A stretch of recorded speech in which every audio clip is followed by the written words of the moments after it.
I block someone over a vocabulary app. You what?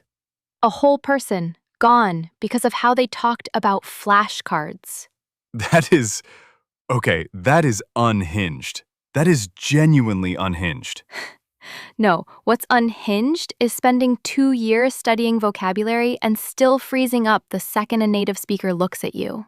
Okay, wait. That's actually exactly what we're talking about today. The blocking or the freezing? Both. And there's a reason they're connected, and it is not what you think. So, for anyone landing here for the first time, this is English Couch. I'm Mike. I'm Sarah. We are not teachers. We're just two people who've spent a weird amount of time thinking about how English actually works. And today we are getting into something that I think is genuinely one of the most misunderstood things in all of language learning: vocabulary memory. Specifically, why you forget words. Because here's the thing. If you've ever studied a word, felt great about it, and then completely blanked on it 3 days later, that's not a you problem. That's a method problem. And the scary part? Most of the advice online makes it worse. Not neutral, actively worse. By the end of this, and I mean actually by the end, you'll know exactly what to do differently, and you'll probably be a little mad about the time you lost doing it the other way. There is also one thing we're getting to later that messes up even really advanced learners, like C1, C2, people who think they've figured it out. They have not figured it out. We'll get there. Okay, so here's the thing nobody told us. Your brain is not a filing cabinet. Meaning what exactly? Meaning it doesn't just store things because you told it to. It stores things based on one question. Does this matter? And if you just wrote a word in a notebook once and moved on, the answer your brain gives is probably not. Which is why you can study 30 words and wake up remembering maybe 4.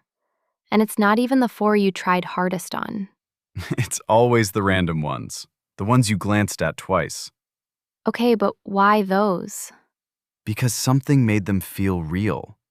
You connected them to something. That's it. That's the whole thing. Wait, that sounds too simple. It is simple. The hard part is doing it on purpose instead of by accident. So, there's a method called spaced repetition. You've probably heard of it. But the version most people use is broken. How do you break spaced repetition? You use it without emotion. Which, okay, I did this for like a year. I had a whole app, streaks, everything, and I forgot probably 80% of what I reviewed. Wait, you? With the app and the system and the... I know. Because I was reviewing words like a machine. Flashcard up, flashcard down. No feeling attached. And your brain is just like, okay, cool, irrelevant. So spaced repetition works, but only if the word means something when you see it. Otherwise, you're just doing cardio for nothing. Cardio for your flashcards. That is exactly what it is. And this connects to something we're getting to in a minute that honestly kind of reframes all of this. But first, okay, so here's where it gets actually useful. There's a technique. I'm calling it the scene method, and the name matters, where instead of just studying a word, you place it. Place it? You put it inside a moment, a real, specific, slightly embarrassing or surprising moment that you can actually picture. Not a fake classroom example, a real scene. Like, give me an example. Okay, I used to have no idea what dread meant. Like, I'd seen it, I'd reviewed it, total blank. And then I got stuck in an elevator, alone, for 40 minutes. And that feeling, absolute building quiet dread. Learned that word in 40 minutes. Never looked up again. So suffering is the best teacher. Basically, yes. But the thing is, you don't need to actually live the experience. You just need to borrow a moment, something you already felt, and park the word there. How does that actually work, though? Like, mechanically? Your brain uses emotion as a tagging system. High emotion equals high priority. When you feel something, your brain literally flags it. This one's staying. So if you can borrow some emotional weight from a real memory and attach a new word to it, The word piggybacks on the memory. and your brain keeps both. Exactly. So the scene method is think of a real moment in your life, put the word in it, make it vivid, make it specific, make it slightly uncomfortable if possible. The discomfort part really does help, though. I don't know why the brain loves mild suffering. Evolution, probably. Here's the AHA on this one. The goal is not to remember the word. The goal is to remember the scene. The word just comes with it. Okay, so this is the part I mentioned earlier. The thing even C1 learners get wrong. And it sounds almost too obvious when you hear it. Hit me. They learn words. They don't use words. And those are two completely different cognitive events. Wait, aren't they the same? If you know the word, you can use it. No. And this is the thing. Recognizing a word when you read it, passive vocabulary. Producing a word in the middle of a real sentence, under mild social pressure, in real time, that is a completely different skill. And your brain stores them separately. Separately. So someone can have 3,000 words of passive vocabulary and still freeze the second a native speaker looks at them expectantly. Because they've never actually made their brain produce the word. Oh, that's what was happening to me. That's what's happening to almost everyone. And the fix is ridiculously unglamorous. Which is, Use it today, in something real. Text message, voice memo to yourself, actual sentence out loud. It doesn't matter. The moment your brain produces the word, it gets promoted. Moves from words I've seen to words I own. words I own. I love that. Okay, so the elevator story finally makes sense. Because I didn't just learn dread, I told that story like 15 times to real people. Which is a lot of people to tell about your elevator feelings. It was a very bad 40 minutes. Actually, real quick, someone in the comments last episode pointed out something about passive versus active vocabulary that I genuinely hadn't thought of that way before. Which, okay, if you're not subscribed, you're missing half the show. The comments here are actually good. Subscribe. Like this if something landed. Send it to literally one person whose English you've been secretly watching improve and slightly judging. And every month, we pick 3 people from this community. Not randomly, people who show up, leave something worth reading, help someone else out in the replies. We actually notice. That's all I'll say. Could be you, just saying. Okay, word families. Here's something that started changing things for me way faster than I expected. Learning words in groups instead of alone. Like synonyms? Emotion groups specifically. So instead of learning just annoyed, you learn annoyed, frustrated, irritated, furious, all in one session, all connected to one feeling. Because your brain loves pattern. If it already has a home for feeling kind of mad, it just adds rooms. And when you use one in a sentence, the others become more accessible. They're linked. They actually tested this. Learning related words together improves recall for all of them, not just the group as a whole. Wait, each individual word gets stronger because of the others? Because context is memory. Your brain doesn't store words, it stores networks. You're not building a list, you're building a web.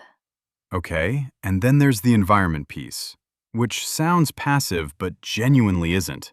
Change your phone to English. Set a word reminder that pops up 3 times a day. Put a sticky note on your coffee machine. That sounds like the advice people give before they give real advice. Okay, but no, hear me out. Your brain absorbs things it sees repeatedly in low-stakes situations. Not because it's studying, because it's pattern matching. You've heard a word 8 times in casual settings before you ever learn it. And then when you do learn it, it clicks immediately. You're preloading the word. You're preloading the word. Yes, exactly. So that when you formally encounter it, it feels familiar, which makes your brain rank it as more important, which means it sticks. Aha! Don't surround yourself with English because it's motivating. Surround yourself because you're hacking the familiarity filter. Your brain keeps what it's seen before. Okay, so let's actually put this together. Real situation. Hit me. Hit me. You're trying to learn the word reluctant. Step 1, you don't write it in a notebook. You find a moment, a real one. Maybe it's the feeling you have before a difficult phone call. You know the feeling. You're standing there, phone in hand, not pressing call yet. Oh, that's a very specific kind of reluctant. That is the scene. Plant the word there. Now step 2. You don't study it alone. You learn reluctant, hesitant, resistant, apprehensive. 4 words, 1 emotion neighborhood. Your brain has a whole district now. Step 3. You use one of them today. You text a friend. I'm being really reluctant about this thing. I don't know why. Real sentence, real person, real context. And your phone? It's in English. And maybe you saw reluctant on a caption 3 days ago and it barely registered. But it was there, preloaded. So when you studied it, it already felt half familiar. And when someone says it to you in real life, You don't reach for it. It's just there. which brings us back to the elevator. I didn't learn dread because I studied it. I learned it because I felt it, told the story, and used it out loud. That's the whole system. Feel it, network it, produce it. Feel it, network it, produce it. That's the thing to write on your wall. Okay, your turn. Pick one word you've forgotten at least 3 times. Just one. Got one? We're waiting. Literally pausing for this. Now close your eyes, or don't, this is YouTube, and find a real moment in your life where you felt whatever that word means. Specific, not a time I was tired, a time you were so exhausted your legs felt like furniture. Put the word in that moment. Say it out loud once. Then go use it in a real sentence today. A text, a voice note, a comment below. That's the whole exercise. And I genuinely want to know, what word did you pick? And what was the scene? Drop it in the comments. The more specific, the better. We read them. All of them. And if there's something in English that's been messing with you, a rule that never made sense, a word you keep confusing, a situation where you always freeze, tell us. We're building the next episodes from those. Okay, but the phone in hand reluctant example is going to live in my brain now. Every time I don't want to make a call. Next week, we're getting into something that even fluent speakers mess up constantly. The kind of thing that makes native speakers do a double take and not know why. That's all I'm saying. Subscribe if you haven't. Like this if something actually stuck. And honestly, send it to one person who's been grinding at English and not seeing the results they should be seeing. Thank you. Actually, you chose to spend this time here, and that's not nothing. There's a lot competing for your attention, and you picked this. We don't take that lightly. We really don't. We'll be here next week. Stay curious. And maybe check the elevator before you get in.